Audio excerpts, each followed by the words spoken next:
More on this, let's bring in Jason Nichols. He's a liberal commentator and professor, and bring in Kim Alfano as well. She's a Republican strategist. Thank you both for being here. So, Jason, I want to start with you.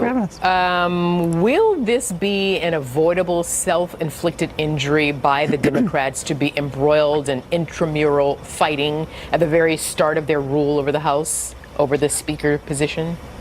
I really don't believe there's going to be a fight. I honestly believe that Marcia Fudge, who is a fine politician, is not going to run. I think she's going to be a team player. I think that Nancy Pelosi has proven herself to be an effective leader. And there's, when you win the Super Bowl, you don't change your quarterback. So I think she needs to be the leader of the party.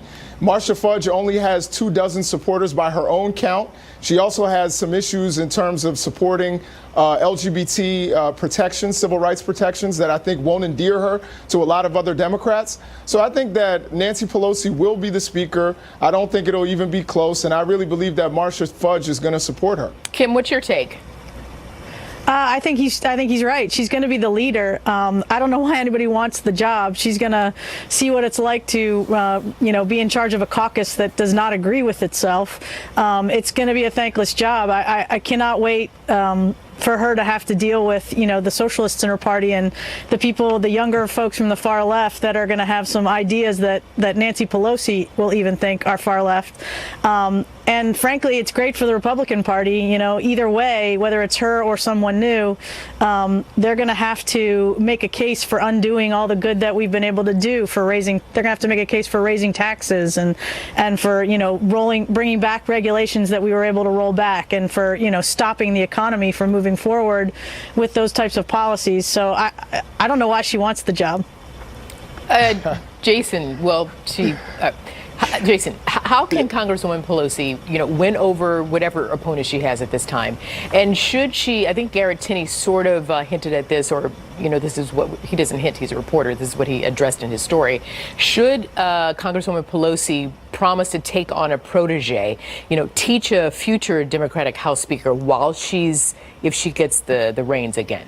I absolutely believe in mentorship. I think she should be grooming new leadership as she, takes the speaker's position. So I think that that's absolutely a good thing. And as far as taxing people, that's not what's in the Democrats' plan. We want to tax the super wealthy who have the money to pay for things. So I think, even with some of the progressive things that have been argued for, like Medicare for all, you don't get that even in the conversation without ACA. And the way you got ACA was Nancy Pelosi. So I think that even the progressive wing of the party, which I consider myself to be a part of, I think that, they're going to come along and realize that she is an effective leader and that she's the person for the job right now. But she absolutely should groom someone else to take the reins. So, Kim, let's talk about President Trump. What is his political calculus behind offering votes to Nancy Pelosi? And can he really deliver votes? I'm sure he can. He's done a lot of things none of us thought he could do.